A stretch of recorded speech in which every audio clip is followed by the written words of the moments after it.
Welcome everyone. My name is Greta Zaro. I'm the organizing director with World Beyond War. Thank you for joining us for today's webinar. If you are a participant, you are muted and you will have a chance to ask questions throughout the chat, throughout the webinar. So I want to turn it over to Bill to kick us off today. Welcome, Bill. Thank you so much for joining this event, which is part of Hibakusha Remembrance Week, commemorating the 75th anniversary of the atomic bombings of Hiroshima and Nagasaki. I'm Bill Geimer of World Beyond War Victoria and the Anglican Church of the Advent in Colwood, British Columbia.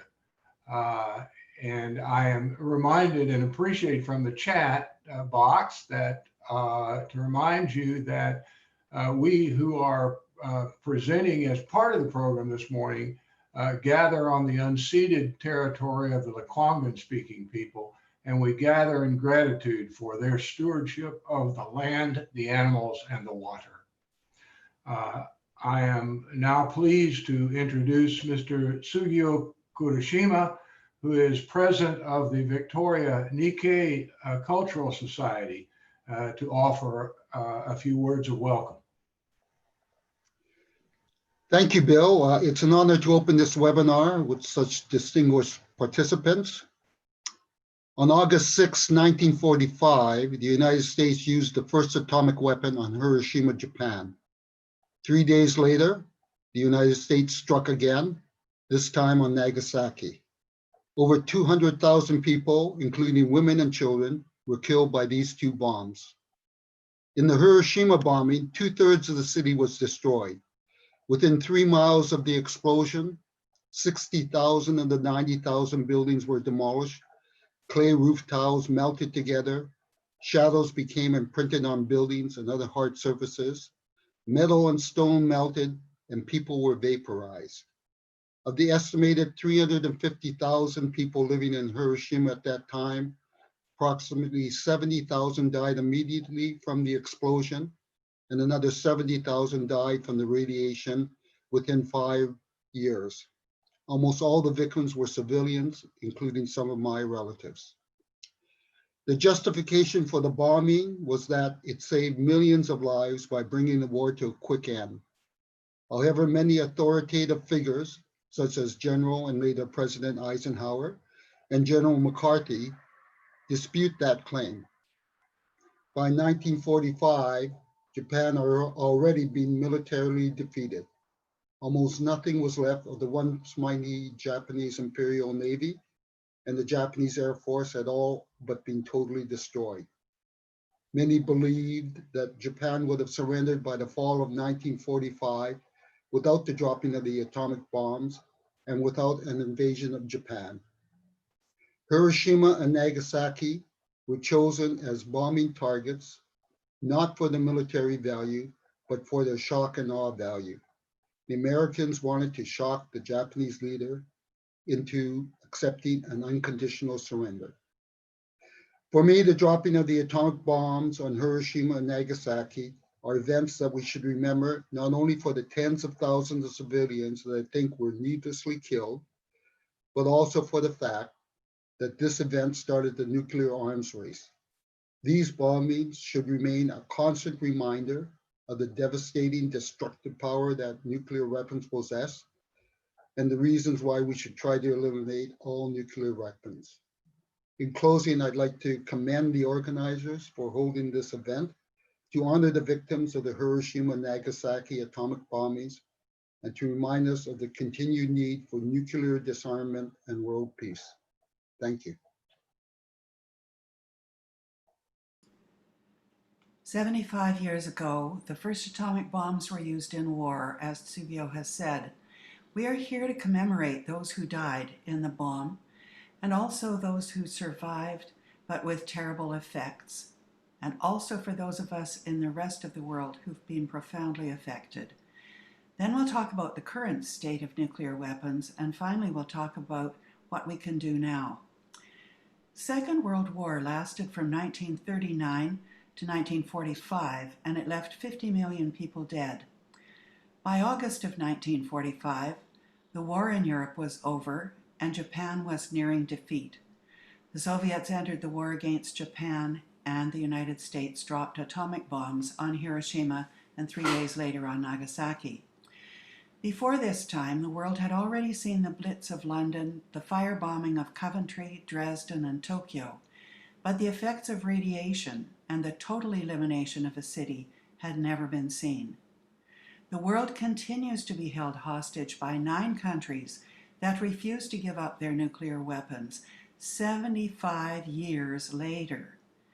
Nuclear weapons continue to be the only thing that could wipe out all life on Earth in an afternoon.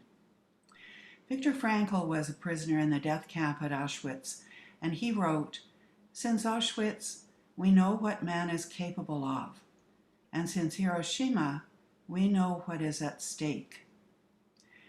Leaders today threaten the use of nuclear weapons as if they don't understand the consequences. The US and North Korea, India and Pakistan, India and China have all had recent disputes that could lead into war, and all are nuclear armed. Our concern is not about territory and power, domination, it's about human suffering and the devastation of the earth.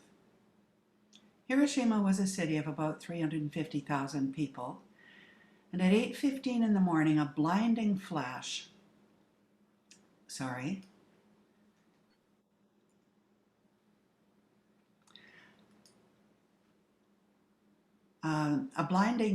was followed by a massive explosion and firestorm. The temperature at the epicenter was over 1,000,000 degrees centigrade. Everything in the center was vaporized: houses, cars, trees, and people. Hurricane winds of over 500 kilometers an hour hurled concrete and glass outward, and then as the heat lifted the cloud upward, the wind reversed toward the center at the same rate. 140,000 people died both immediately and shortly afterward of their injuries and burns. Further out from the center, survivors fled to escape the fires, but their skin was burned by the radiation, and it hung like tissue from their arms. They were crying for water. Most of the doctors and nurses were killed, but those who survived had to deal with tens of thousands of people with burns and injuries. Nothing that they could do to relieve the suffering. The cloud rose above the city, and then it poured down again as black, radioactive rain. Some died from the radiation immediately, some later, as they developed radiation illness and cancer. Those who survived developed terrible keloid scars from their burns and needed plastic surgery for many years. The survivors are called Hibakusha. This is the hardest slide for me to show. This photograph was on Pope Francis's New Year's card in 2017 when he was in Latin America. The boy is 11 years old. He's waiting at a crematorium to turn over the body of his dead baby brother. On the original photo, blood shows on his lip where he's bitten it. I can't help asking, why is he there alone in his bare feet at a crematorium? What is ahead for this child? For me, he is symbolic of the human devastation of war, and especially of the effects of a nuclear bomb. More than the devastation of buildings and homes, a nuclear weapon is designed to kill and disable as many people as possible. People like you and me, and your children, and my grandchildren. It is the most destructive and indiscriminate weapon ever invented, but it has no military value. The targets of nuclear weapons are cities and towns that may or may not be close to military facilities. The weapons do not distinguish between soldiers and citizens, tanks and taxi cabs, and by any definition are immoral and inhumane. They represent the very worst of the human condition, especially since the countries that own these weapons portray themselves to the rest of the world as civilized nation states. In Hiroshima and Nagasaki, some people died immediately from carbonization, but most died from the effects of blunt trauma, whole body burns, untreated infections, dehydration, starvation, and acute radiation sickness. Many more died from the effects of ionizing radiation, which is absorbed into the body and causes cancer, leukemia, and birth defects. For the people of Hiroshima and Nagasaki, there was little, if any, in the way of help, as most of the responders were killed. Both cities were brought to their knees. No medications, food, water, sanitation, or medical care. It's important to know that many of the historical photographs that you see were taken some months after the bombings. The images are in black and white, and they've been sanitized with the bodies of humans and the carcasses of animals removed. The buildings and the roads have been cleared and reduced to rubble, which produce a sterile, moon-like appearance. The real picture of Hiroshima and Nagasaki after the bombs were dropped was that of unimaginable horror and carnage, and it's in color. It's estimated, as you've heard, that over 230,000 people were dead by the end of 1945, remembering the statistics of people with the tears wiped away. Unlike coronavirus, we cannot prepare for a nuclear bomb detonation. PPE, ventilators, and vaccines would be useless anywhere a nuclear bomb was detonated, because there'd be no hospitals or health professionals to use them. We are here today to reflect and think about the people who died in these two cities and to acknowledge the survivors, known as Hibakusha. For 75 years, they have been the inspiration and driving force behind a global demand for real action to prohibit and eliminate nuclear weapons. We must also remember the global Hibakusha, who are the innocent victims of the 2,000 or more nuclear tests that were carried out around the world, more often than not on the lands of indigenous peoples. Indeed, to a lesser extent, we're all contaminated, since each of us carry in our bodies radiation particles from these tests. At the end of World War II, when the nuclear weapons were dropped on Hiroshima and Nagasaki, it unfortunately was only the start of what became a global arms race. During the Cold War, the United States and the USSR stockpiled nuclear warheads at an increasing rate, which at its height reached nearly 64,000 just between them. With the advancement of technology, even more deadly weapons were developed than those that were dropped in 1945.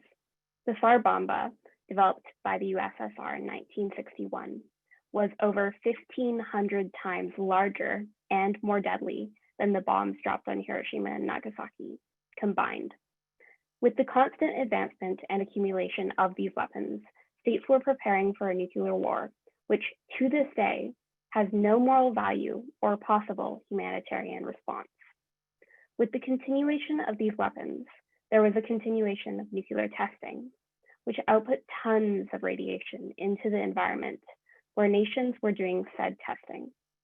Almost all tests were done on indigenous peoples' lands. To test these weapons, states either displaced indigenous peoples or poisoned their environments. In preparing to destroy their enemies on a battlefield, they contributed to the slow deaths of indigenous lands in the South Pacific, French Polynesia, Kazakhstan, Nevada, Australia, Christmas Island, Algeria, and Lop Nor in China. These nuclear tests were committing and planning for the deaths of innocent people simultaneously. Today, there are almost 14,000 nuclear warheads, and the 9 states that possess them are still preparing for a mass loss of human life to these weapons. Today, there is no reason to still allow these weapons to exist. There is only one moral response to these weapons today.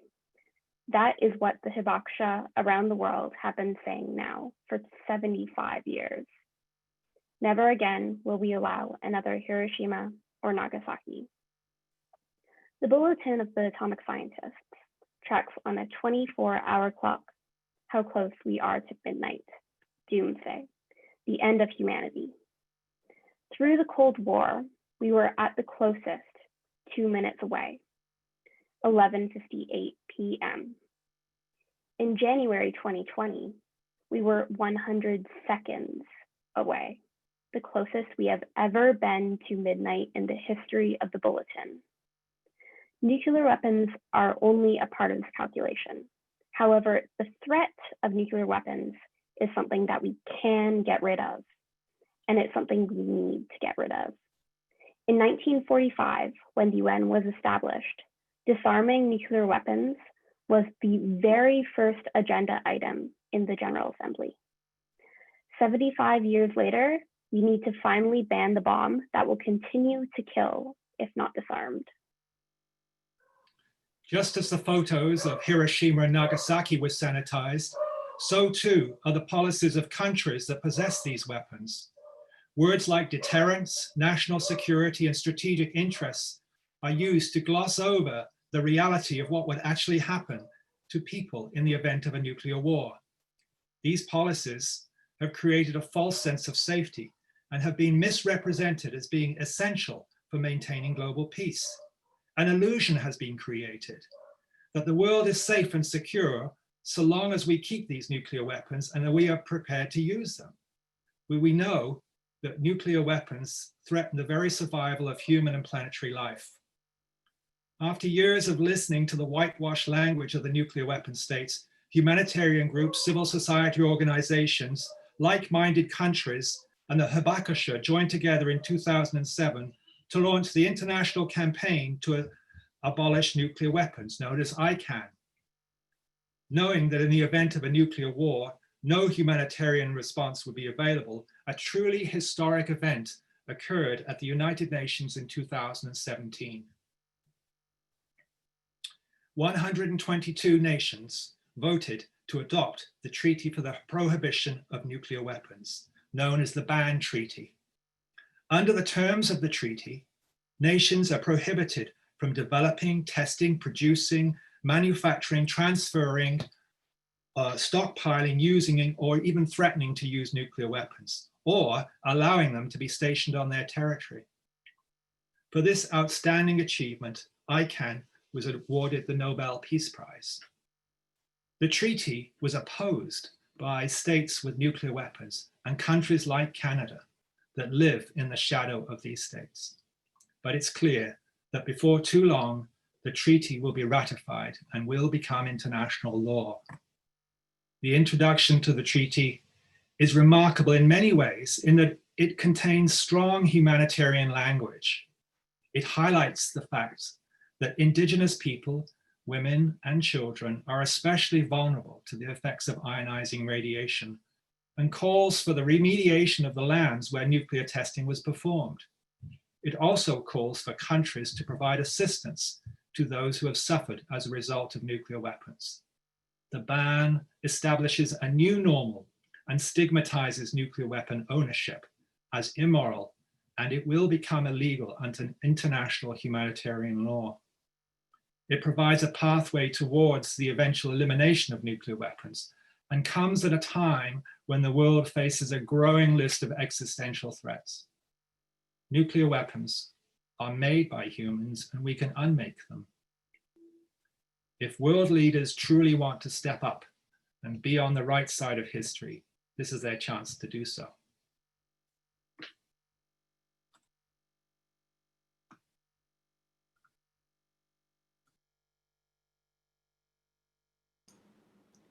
In 1989, the Berlin Wall fell, and over the next 15 years, 81 dictators were toppled, almost all without bloodshed.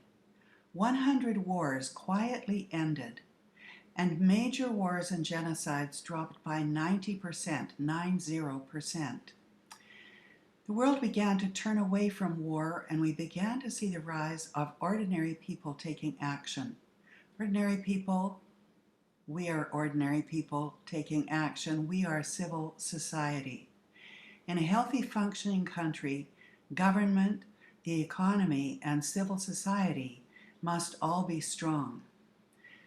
I want to talk about some of the examples of civil society taking action, and I'll start with one that I know that began with a small group of anti-nuclear activists in New Zealand. They were sitting around a table talking about the Geneva Conventions, as we do, One of them said, "If dum-dum bullets are against international law, surely nuclear weapons must be against the law too." But there was a lawyer in the group who said, it doesn't matter what we think, it has to be the World Court that rules that nuclear weapons are illegal. And individuals can't ask the World Court to make an opinion. Only the United Nations or its agencies can do that, or a nation state. So this group decided to get the General Assembly of the United Nations to ask the World Court to give an opinion. People around the world were asked to sign a statement of conscience which said, "It is my conscientious belief that nuclear weapons are abhorrent and should be banned under international law, and we call upon the World Court to make such a ruling." Governments were pressed to take the question to the General Assembly, and after about 4 years, the UN asked the World Court for its opinion. The campaign deposited 30 million signatures at the court. The court gave its opinion in 1996 that in general nuclear weapons are contrary to international humanitarian law, and that the nuclear weapon states must proceed to nuclear disarmament.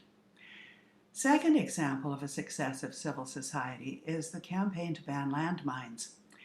In 1992, I went to a meeting of 50 leaders of civil society organizations in London, England, to talk about the possibility of banning landmines.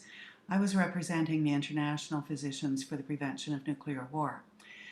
The group included Vietnam Veterans of America, the International Committee of the Red Cross, Handicap International, a demining expert, and journalists. Few of us at that time were on the internet, so we networked with fax machines.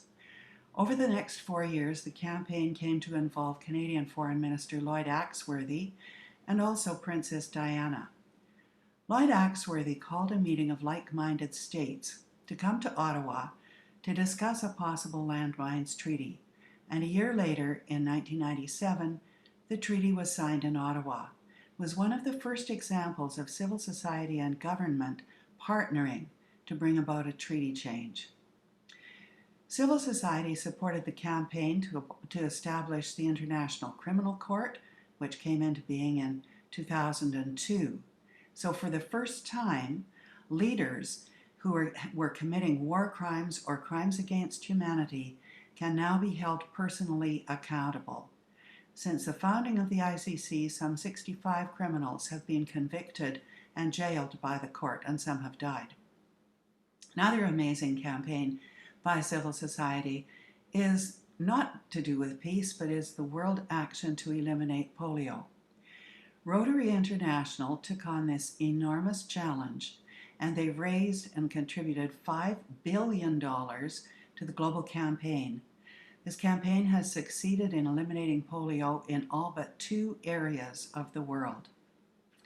ICAN, the International Campaign to Abolish Nuclear Weapons, is a recent example of civil society successes at the UN. And Black Lives Matter is another, even more recent example. We are watching civil society transform governments and police forces worldwide. Today, we are facing what feels like a mountain of existential threats: climate change, a pandemic, and to top it all off, constant war and the potential use of an immoral and catastrophic nuclear weapon. The fact nuclear weapons have haunted our world for 75 years while being completely human-made is nothing but irresponsible. These weapons continue to be made in the face of numerous other threats to humanity. The 9 nation states that possess these weapons spend billions of dollars to stockpile or modernize them is completely unacceptable. The United States spends $35.1 billion annually on nuclear weapons. As you can see in this graphic, that could be put towards 300,000 beds in intensive care, 35,000 ventilators, 150,000 nurses, and 75,000 doctors, all combined. The money spent on nuclear weapons needs to be spent on addressing COVID-19. Why would a government choose to prepare to kill millions of people when they could save millions instead? A nuclear war by an accident or a strike is the last thing we need during a pandemic. And especially today, there is no justification for the continuation of these weapons after 75 years of pain, destruction, and wasted resources. As someone who grew up exclusively in the 21st century, climate change, war, and political instability have seemed inevitable my whole life.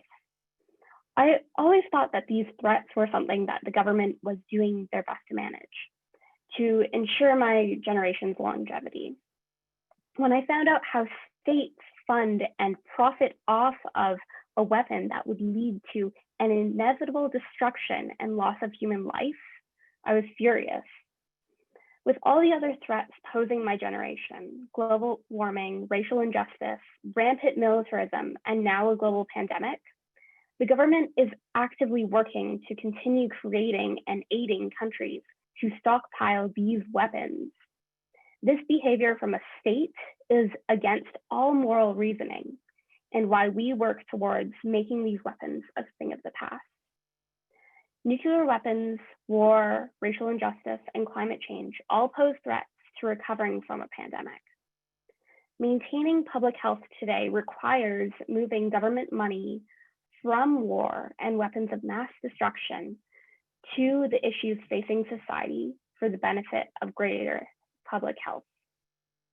As physicians and activists, we need to speak out about the injustices we're all experiencing due to the unjust funding of war over health and climate. To see that we have a future, we need to make sure our money, time, and energy is not invested in the weapons that could lead to our doom. Not only are we the targets of nuclear weapons, but we also pay for the privilege. If you have a pension plan or a bank account, you may be surprised to learn that some of your money is being used to support nuclear weapons industries. The latest report of Don't Bank on the Bomb shows that currently $748 billion is invested in dozens of nuclear weapons industries located in 27 countries. And included in that list are the names of 9 Canadian institutions, such as the TD Bank and the Ontario Teachers Pension Plan Fund. Investments are not neutral. They are active decisions and reflect on the moral compass of the institutions themselves. This is an action that each of us can take. Check out where your money is going and challenge any institution that chooses to invest your money in nuclear weapons. Over the next 10 years, taxpayers will waste $1 trillion to so-called modernize the nuclear arsenals of 9 countries, including those of NATO, to which Canada belongs. Money that could be much better spent on addressing the coronavirus pandemic and future pandemics, protecting the climate, and achieving the Sustainable Development Goals. Movements to defund unjust aspects of our society have been gaining traction over the past few months, as many of you have noticed, I'm sure. When we see where our tax dollars are being spent by our governments, we want it to reflect what we need as a society. Once we understand that war and nuclear weapons are not a part of the sustainable future we want to fund, we need to take action against these needless and immoral expenses. The Victoria Multi-Faith Society is a sponsor of this event. Faith leaders worldwide have issued powerful statements condemning nuclear weapons and calling on governments to move their funds from militaries to addressing racism and COVID-19. Pope Francis issued an encyclical. The World Council of Churches and the Parliament of World's Religions strongly support the Treaty on the Prohibition of Nuclear Weapons. Now, we need each church, each mosque, synagogue, temple, and gurudwara to ask the Canadian government to sign the ban treaty and to fund human needs, not war. Civil society is the conscience that must hold governments accountable.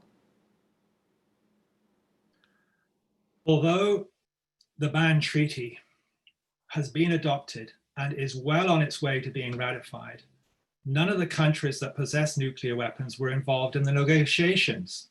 Indeed, there was a significant effort by some countries to obstruct the treaty's progress.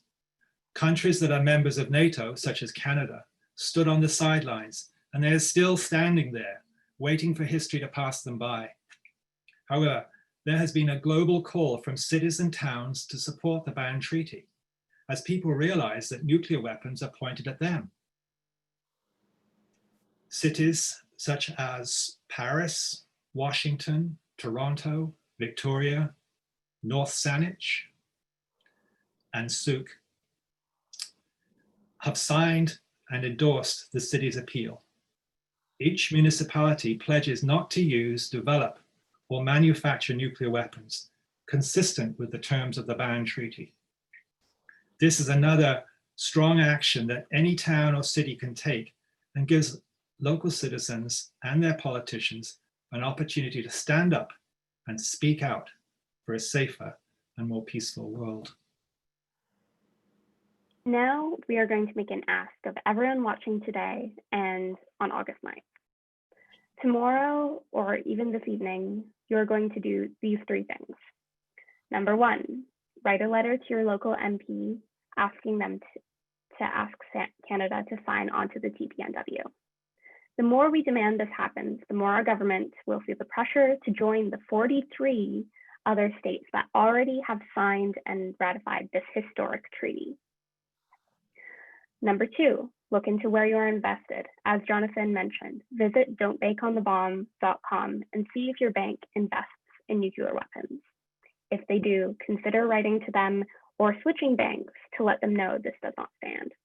And number three, talk to your friends, family, faith leaders, professors, or anyone else about nuclear weapons and creating a more peaceful world.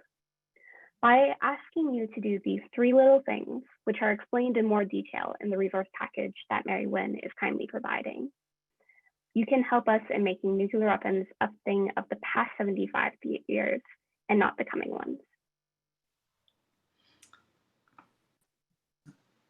We have provided a resource package together with different sources of the information that we've presented in this talk today, including our slides and some other presentations that you may find useful. The resource package will also be sent out by World Beyond War, and it will be on the website of ippnwcanada.ca. I think you can see that link in the chat box. And finally, we'll close with this reminder from Edmund Burke.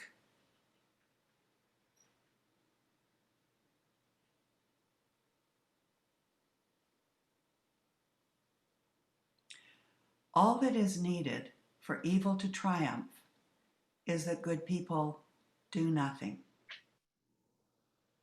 Thank you.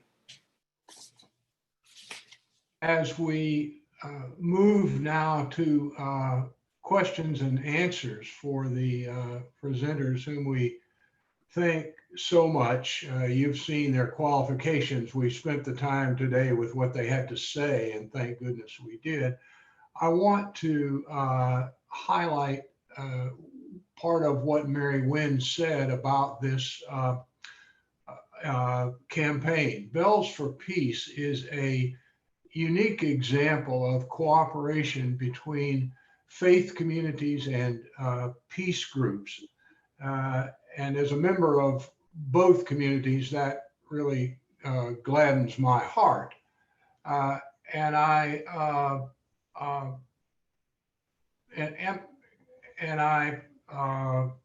encourage all of you within your religious communities or faith communities, if you are there, to participate. I'm looking to see if I'm being heard, but I assume that I am, because every major religious tradition has some version of the Golden Rule. and this statement that we are to act towards others as we would wish them to act towards us is a recognition of the oneness of all humanity. And similarly, that sense of community, that sense of oneness is at the foundation of every peace and justice organization. So as you consider the very practical things that you have been invited to do today, please consider working with your faith community to cement this bond with peace and justice organizations. That would be a great thing to grow out of the Bells for Peace campaign. And finally, I just want to say that what you have learned today was something that from the time almost 4 years exactly after the bomb dropped that I arrived in Yokohama as a grade school student, part of the family, my father was a member of the occupation army, until the time that I left Japan on the day the peace treaty was signed. In all that time, I not only did not know the things that you have heard today, but they were never discussed. There was no discussion at any time of the bombings that close to it. My father was a good man and a soldier as part of the occupation army. He never spoke of the things that you have learned today. I really don't think he knew much about the bombings. My mother never spoke of the things that you have learned today. And I really don't think she knew much about them. But although my father was not a high-ranking officer by any means, that close after the end of the war, we had house servants. And there were two, Yukiko and Morita. And they never spoke of these things either, but they knew. And so they could not have known that top US military officials would later admit that the bombings had nothing to do with ending the war, that it was all one big weapons test. But there were other things that they knew because they had lived through it. And they did not speak of those things. And so all these years later, belatedly, I want to honor them and their families, and I want to apologize on behalf of both of my countries for that terrible crime. So now I'll leave to Greta to handle the questions, and you can add questions. I know when I first started in this Zoom that we're all so familiar with now, I didn't know how to find the chat box. So if there are any of you who were like me, if the chat box is not showing and you click on participants at the bottom, the chat box will show up. So we invite your questions now. Thank you, everyone. Yes, please continue to put questions in the chat. We have plenty of time for Q&A. We are also recording this webinar. So if you have to leave at any point, we will send an email afterwards with the recording and with the resource packet that Magritte mentioned. And we also put the link for the resource packet in the chat box already. So in the chat, there was one comment about the UN non-proliferation agreement and the fact that Israel has not signed on to the agreement. And the comment says that Israel obtained nuclear weapons illegally from the US. Would any of the speakers like to comment on this?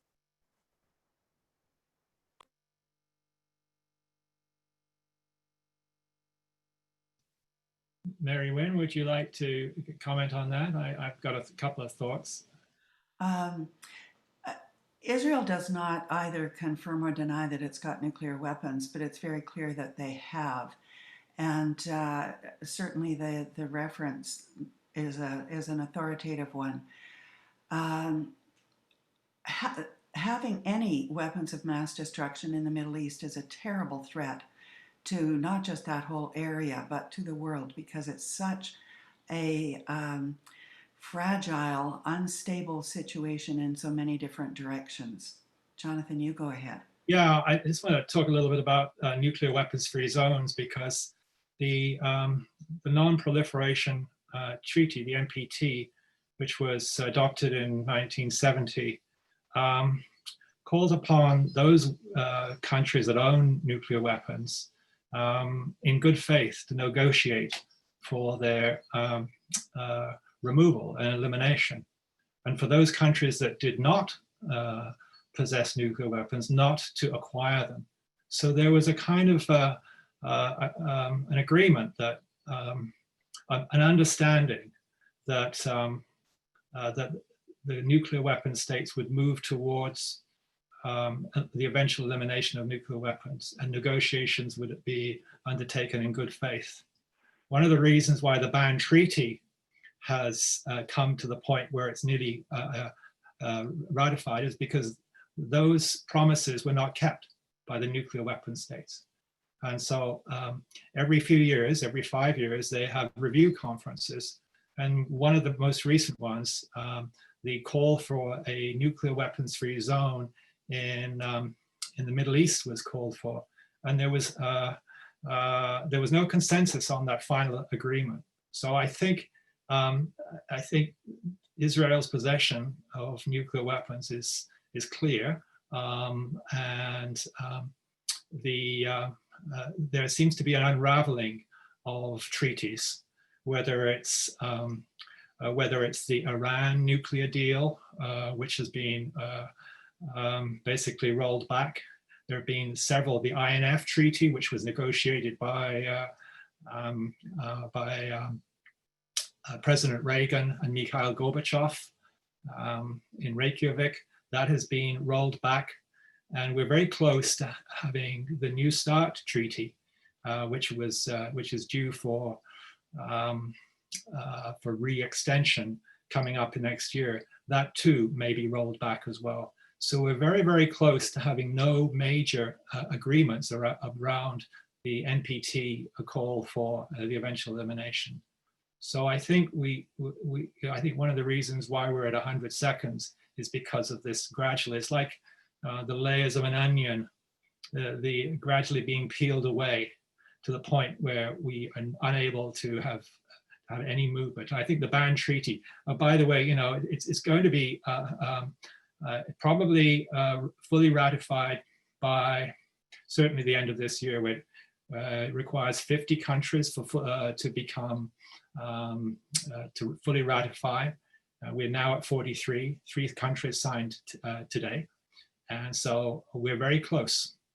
7 more countries, and we have the numbers, by the way, in terms of signatures. So there's the adoption at the UN, where 122 countries, and then countries sign on, and then they take them back. They take their signatures back to their parliaments for full ratification. In order to become international law, we need 50 ratifications. We're at 43 now, so we're close. Another point on that I'd like to mention is that the reason why we need a ban treaty is because the NPT, the Non-Proliferation Treaty, obviously isn't working right now.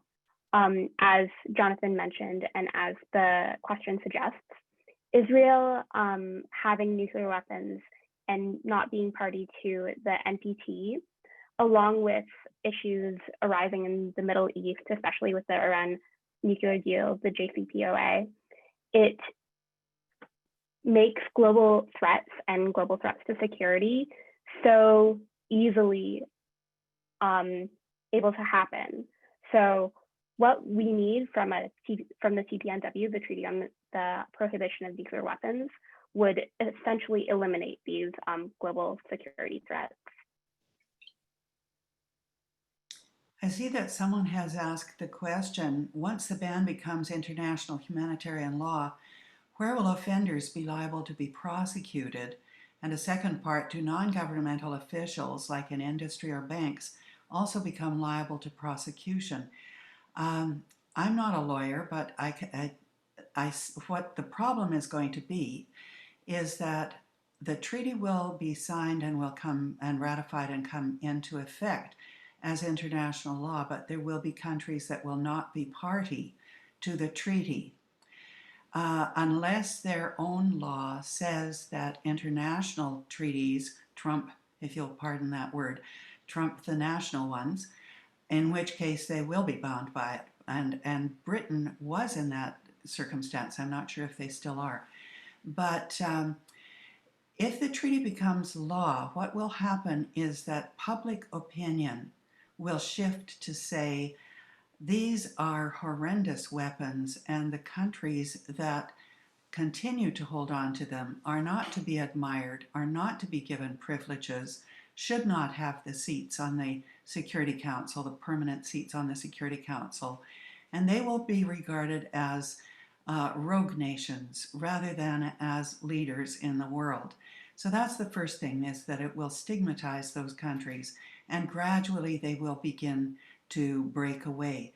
I think the first thing that probably would happen is that NATO countries would begin to break ranks, because there are countries in Europe where the populations are very clearly in favor of a ban of nuclear weapons and don't want them on their territories. And those countries will go along with the international law. The second part about other people becoming liable to prosecution, I'm going to maybe turn this back over to Bill in just a minute, but the new law, the new statute at the International Criminal Court, I think is really significant at this time, because that law says that it's called the Law of Prohibiting Aggression.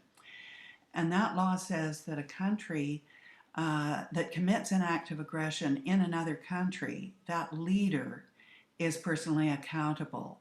So if a leader orders a drone assassination in another country, that leader is guilty of the crime of aggression.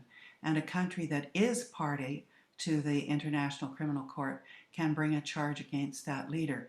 Now, other non-governmental officials, I think, are already liable to prosecution for breaking humanitarian law. But I'll turn that back to Bill.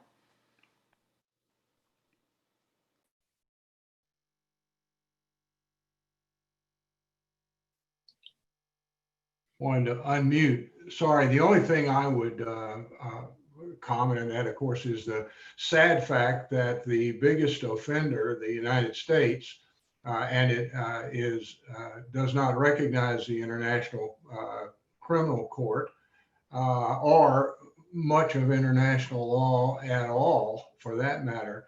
But I think that Mary-Wynne's comments about stigmatizing and getting out of the idea of sort of police enforcement of rules, but bringing about change in a different way is an important one. I've had an interesting, friendly disagreement with another longtime peace person about the proposition of isolating the worst offenders in international law from international organizations. For example, I said there's no reason to invite the United States to a climate control conference. So I think when we get creative about nonviolent solutions, that the ratification of this treaty is going to be an enormous tool in the box. And I can only hope that that we'll all contribute thinking outside the proverbial box about how to make the treaty more effective through nonviolent means. And if I could just throw in at the end, I saw a question there that said, don't forget about the contribution of atheists and agnostics.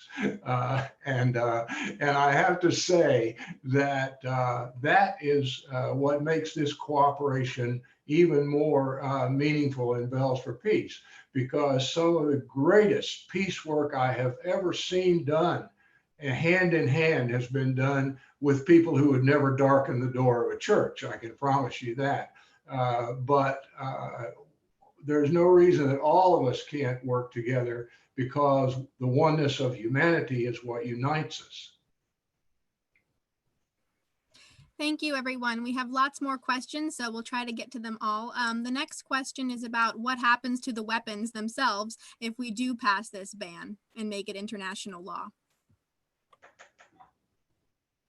I can start out on trying to respond to that. The ban treaty itself will not lead to the direct elimination of nuclear weapons. It's not going to happen the weekend after the ban treaty is fully ratified.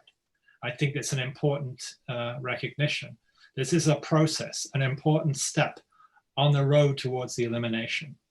And unfortunately, the nuclear weapon states misrepresent themselves, as I indicated in my talk earlier on, as being powerful nations because of their ownership of nuclear weapons. Nuclear weapons only convey the threat to use, and I don't want to get into the deterrence issue, but the point is that the elimination of nuclear weapons, by the way, it has been done. South Africa had nuclear weapons. Actually, and the USSR and USA had 70,000 nuclear weapons. And then, as Magritte said, we're down now to a population of approximately 13,400 nuclear weapons. So we went from 70,000 to 13,400.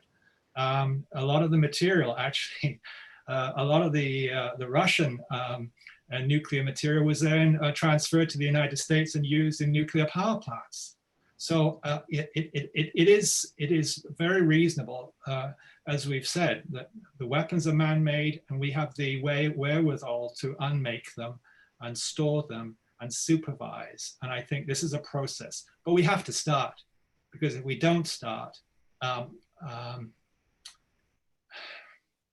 what we saw in Beirut could happen anywhere except 1,000-fold.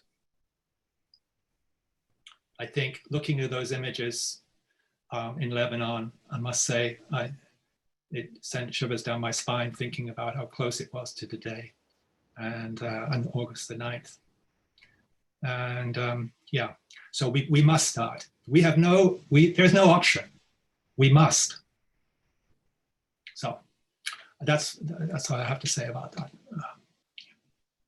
Thanks, Jonathan. Another question is, how can we use Canada's membership in NATO to lobby for the end to nuclear weapons? Is there any way that we can leverage that, also acknowledging that we want to get Canada out of NATO? Well, I'll take that to start with. I think Canada should get out of NATO. I think that it was a mistake for NATO to continue after the collapse of the Soviet Union, and at the time of the breakdown of the Warsaw Pact, that NATO should have been disbanded at that time.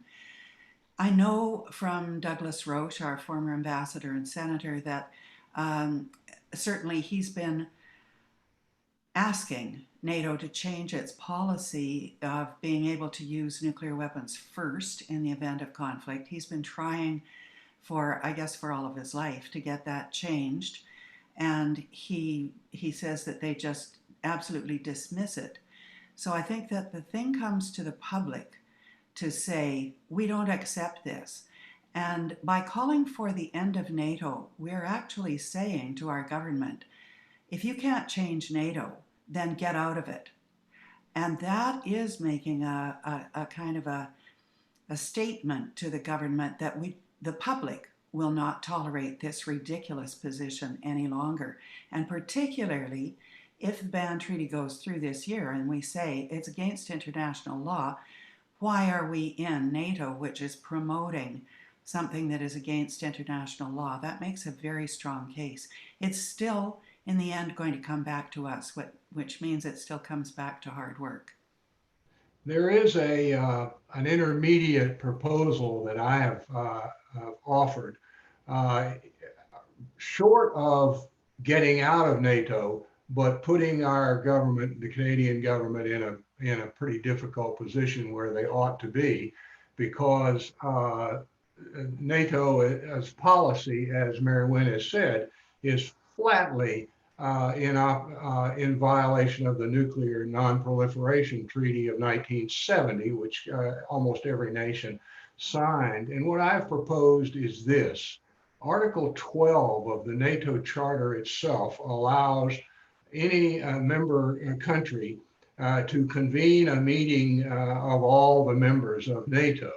I propose that Canada do that, and that at that meeting it put on the table that unless NATO brings its nuclear policy into compliance with international law, that Canada will seriously consider withdrawing. I think the headlines from that would start a useful conversation, and I think that's a realistic thing to promote. Thanks, Bill. I'll move on to the next question. So there's a question about whether World Beyond War has chapters in all of the countries that have nuclear weapons. The quick answer is no, we don't have chapters in all of those countries, but we do have members in all those countries. We have members in 175 countries worldwide. So if you're in one of those countries, do reach out to us so that we can work with you to get a chapter going and to start events and campaigns in your area. And the follow-up question from that person is, can the speakers talk about any lobbying and advocacy efforts that are happening specifically in those countries that have nuclear weapons?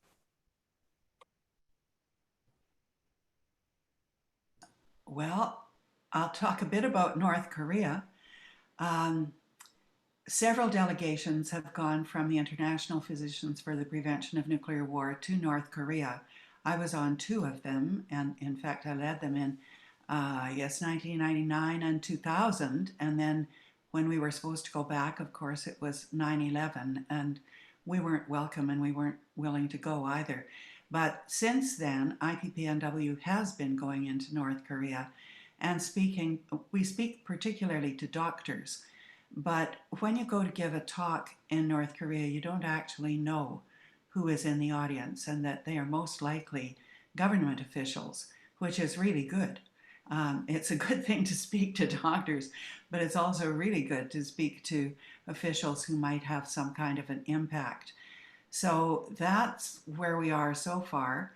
I think that the advances that are happening in reunification of North and South Korea are a really important step. What North Korea is calling for is an end to the war. They want a peace treaty and a mutual non-aggression pact with the United States, and that isn't on the table. If you watch carefully in those negotiations, the US never offers a peace treaty. If they do offer that, North Korea will accept, and we'll see big changes there. So that's my 2 bits worth on that question.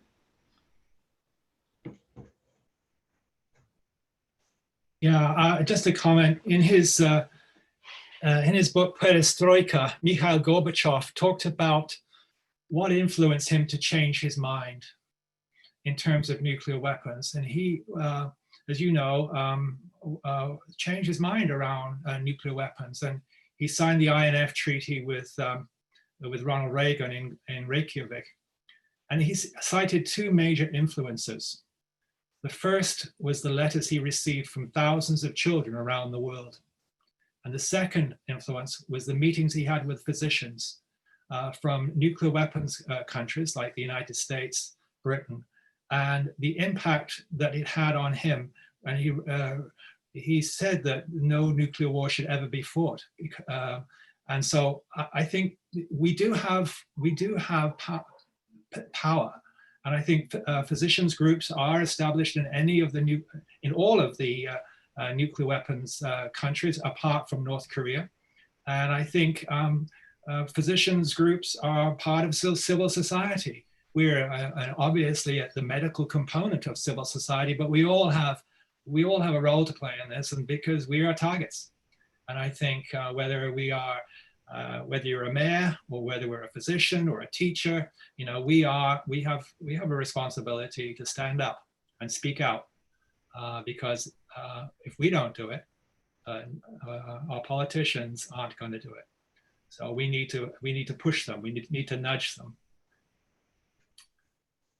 Magritte, did you want to speak on this question? Yeah. In terms of the question and what sort of organizing is going on in all of these individual countries that currently possess nuclear weapons, I'm really glad that Mary-Wynne mentioned North Korea. ICANN has been doing just incredible work in terms of widening the spread of this movement, and they have very active chapters in France and England, which are two smaller nuclear states, not necessarily the States or Russia, but they have chapters within those countries as well. The organizing being done by them is incredible. They got 3 more states to ratify the treaty today. They're the main fighters for this. And the unique thing about them is they're a coalition of so many different organizations working together for this common goal. And I think that's more of what we're looking towards. And if you're looking to talk to people in those countries about how to get involved, ICANN would be, and their participants and their coalitions would be the first place to go. Great, thank you, Magritte. There are a couple more questions and we're just about out of time, but I think we can go a couple minutes over and try to answer these. So one question is, we're talking about nuclear weapons, but broadening it beyond that, can the speakers comment on other root causes of war and militarism and how we can work towards abolishing, the institution of war?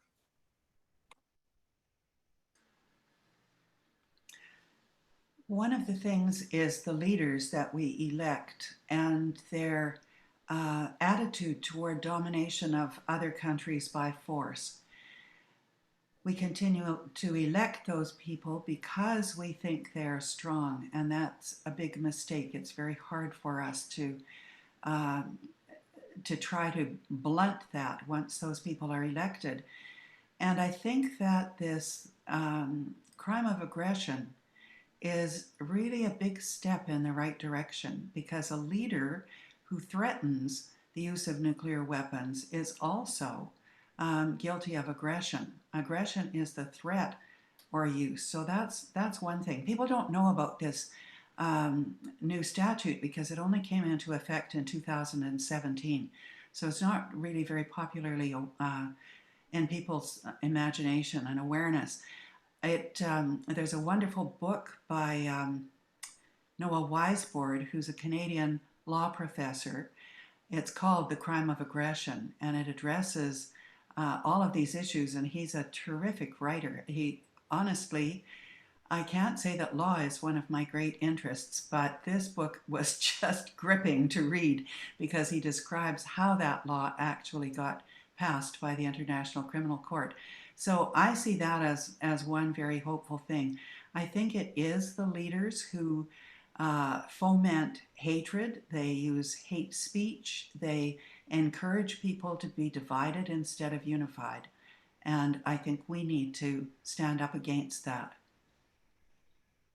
Another point to add on to that I personally hadn't thought about until recently was in terms of the global hierarchy we place favoring Western countries over any other country, essentially. As the TPNW has been signed and ratified in different states, a lot of people can point out the fact that, the 43 states that have ratified it, they don't have nuclear weapons. They didn't have nuclear weapons to start off with, and they're smaller. None of the big Western states have signed it or ratified it. And thinking about that in terms of how we can see a more peaceful world, we need to address the blatant racism that comes along with using that line of thought.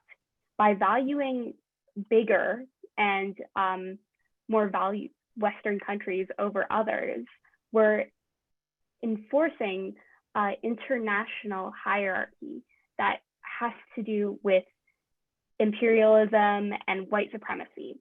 And by understanding how we need to give countries more equality and more value, not just based on which treaties they're a part of, who's their allies, and that line of thought, that will help us understand the needs of the world, not focusing on just the Western countries within it.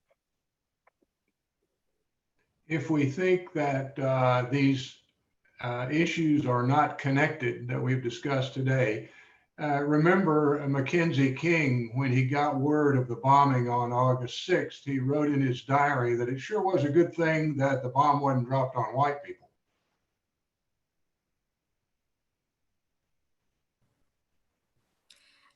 Elizabeth May was able to join us as one of the participants on the webinar, although she had to leave now. But in the chat, she put something interesting, which is that the excuse she often hears from the Trudeau government is that since Canada has no nuclear weapons, Canada doesn't have a role in the treaty. So how do we overcome that kind of talking point and make the argument that yes, Canada should be part of this agreement?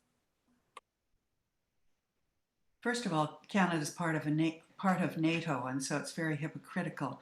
The second thing I would say is that Canada was a leader at the United Nations for decades, and that ended with a change of government that was really opposed to the United Nations, frankly. It's really important that Canada get back to leadership there, and they won't do it unless they sign the ban treaty.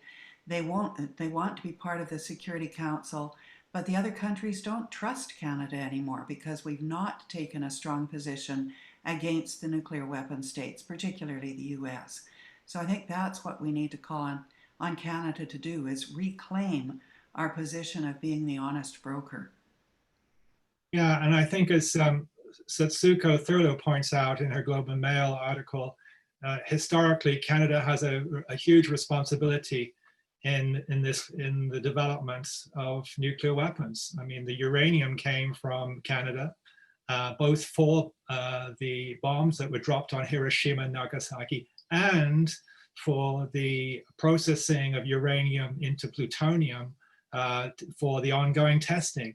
So we have a responsibility, a legacy, and so we've apologized for our treatment of marginalized groups in the past, and I think we do have an ongoing responsibility, and we are members of NATO. I think that's a really important part, and we can sign on to the treaty and still remain members of NATO. There is a provision in the treaty to allow membership. If we choose to stay members of NATO, then Canada could remain a member of NATO, but at the same time sign on to the treaty. So that's another important aspect. So we need to take leadership. Another follow-up to that is that I don't agree in any way with the Trudeau government's thought process as to this, because in some very, very extremely small part, we are all in some way victims of the radiation put out by all of the testing that went on in the 20th century. And that radiation, the radiation from Hiroshima and Nagasaki, the bombs dropped on those cities, that output of radiation from the mushroom cloud did go up almost into the atmosphere. That radiation is still spread out across our world, along with all of the testing that was done, especially in Nevada. There are graphs that you can see how far the radiation spread. It spread across the continental US. And that doesn't mean it stopped at the border. When a test occurs, the radiation can go across borders. I work primarily in Montreal, and one of the examples we use is if a bomb was dropped on Montreal, radiation within the first few days would easily spread all the way to New York City. So thinking about how radiation does not stop at borders, and if a nuclear war was to happen, another example would be between India and Pakistan. If that was to happen, then that wouldn't just harm the country that the bomb was dropped on, it would harm the entire region. So in these small ways, we're all impacted by these testing and by the destructive nature of the radiation output by these weapons.